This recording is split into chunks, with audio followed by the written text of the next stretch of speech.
Hello, welcome to Mr. Paul's Pantry. I'm Mr. Paul, and if you're new here, a very warm welcome and thanks for calling round. If you're a returning visitor, nice to see you all again. Now, today's video is a short one. It's a simple recipe, but it's very versatile. I'm showing you the basic recipe. How you use it in your main meals is entirely up to you. I'll explain that as we get into the video. It's for my creamy chicken and mushroom, and I'm sure you're going to thoroughly enjoy it.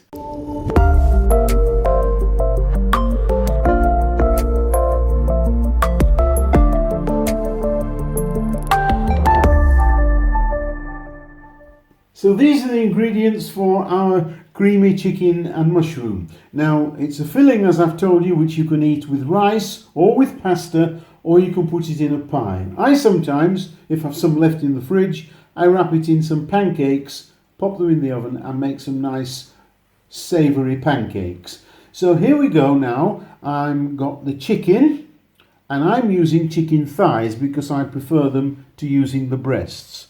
I've got chicken, mushrooms, use any kind of mushrooms that you wish.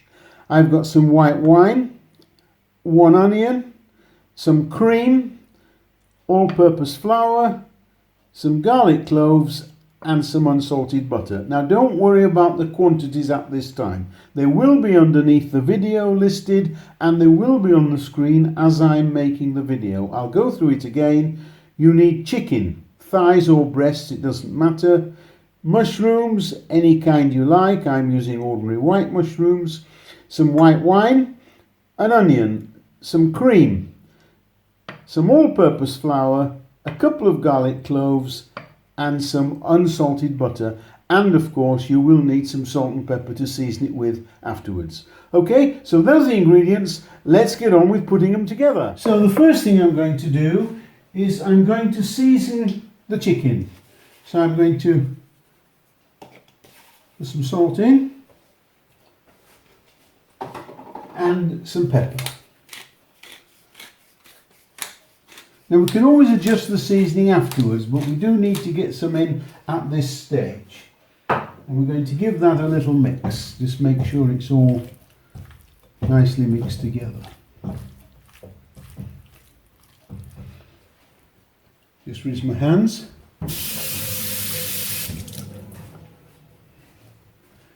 And now we'll get it into the pan.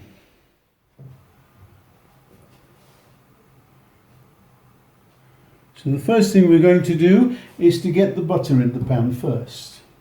There we go.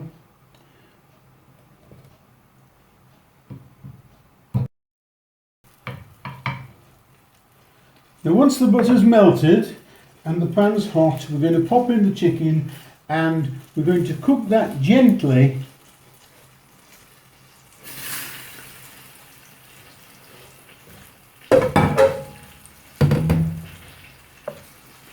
until it's nicely browned all over. This is going to take about 7 or 8 minutes. Put it in there, don't keep fiddling about with it now. Once it's in there, leave it so it browns on the bottom first before we start moving it.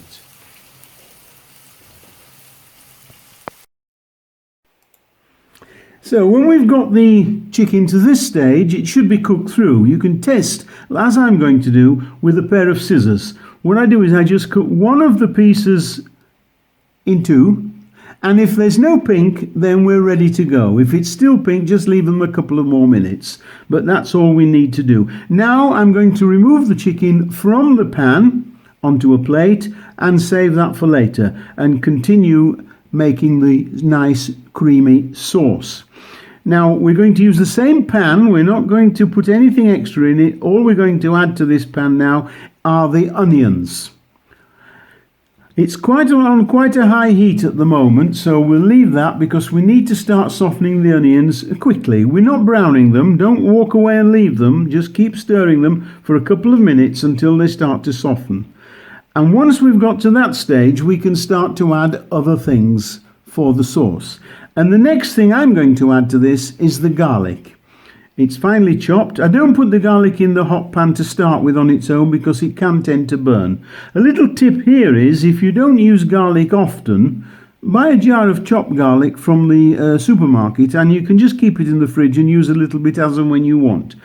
But stir that together now, keep it going, don't let it burn, remember, and then a couple of minutes, that's all it takes. We're going to now add the mushrooms. Now I'm using white mushrooms today. They don't take quite as long to cook as the brown mushrooms, which are chestnut mushrooms or portobello mushrooms. But my mushrooms today will take about 5 minutes to cook, that's all. Just chop them, I've sliced them thinly, that's all. I haven't chopped them small. Give them a mix, make sure they're all amalgamated with the onion, and then just leave them on a lower heat, not too high, just on a lower heat, and it should take about 5 minutes until they're ready. You can tell when they're ready, just keep having a look. But do give them a stir occasionally, as I said. So here we are, after a few minutes. I'm going to give them another stir now, just to make sure. But first of all, I'm going to add a little salt and pepper at this stage. Not a lot, because we can always adjust that later in the cooking process. We can't take it out, of course. So just a little salt and black pepper at this stage. And leave them now for about 5 minutes until they're ready.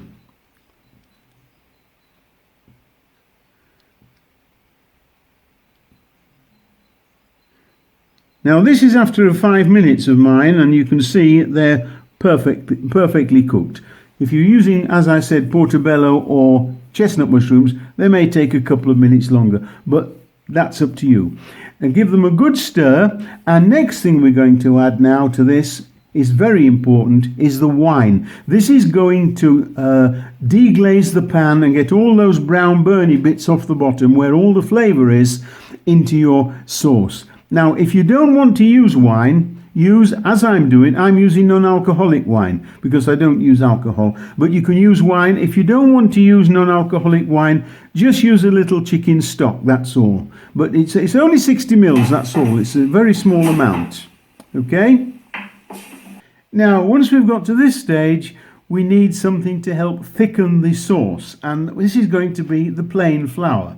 There's just a tablespoon of plain flour there. In it goes, and that's going to be mixed thoroughly, and it needs cooking for about 2 minutes because we don't want any raw flour taste in the finished sauce. So it takes a couple of minutes just to cook that out, but keep it on the move with the spoon. So once we've done that, the next thing to go in is the cream. I'm using single cream, you can use whichever you like, but I prefer single cream, and in it goes. Now give that a good stir around and make sure it's totally incorporated with the rest of the ingredients. That's important. There we go. And it will start to thicken up as it comes to a simmer. And once it starts to thicken up, turn the heat down a little bit.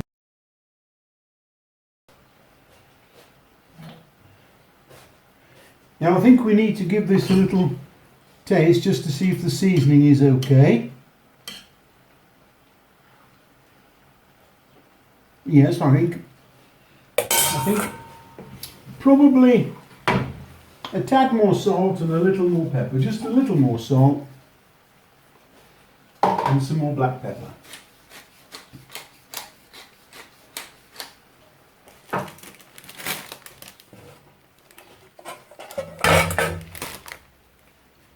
Now it's time to get the chicken back in. So here we go. Chicken going back in.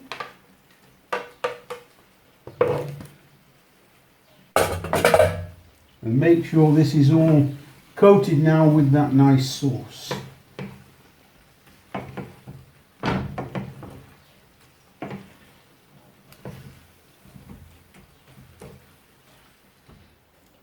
Now all that remains now is for just to garnish that with a little parsley. And you can serve that exactly how you want. You can serve it with pasta.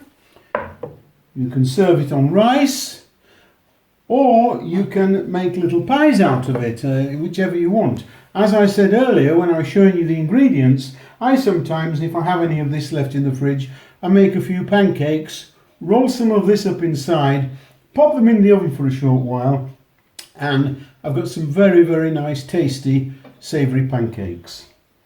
Well, I hope you've enjoyed the video. If you have, go down underneath, give it a thumbs up, and if you haven't subscribed, press the subscribe button and press that little bell at the side, because that way YouTube will tell you all every time I put up a new video. You won't miss one. So this is Mr. Paul saying bye for now, and I'll see you next time. Bye!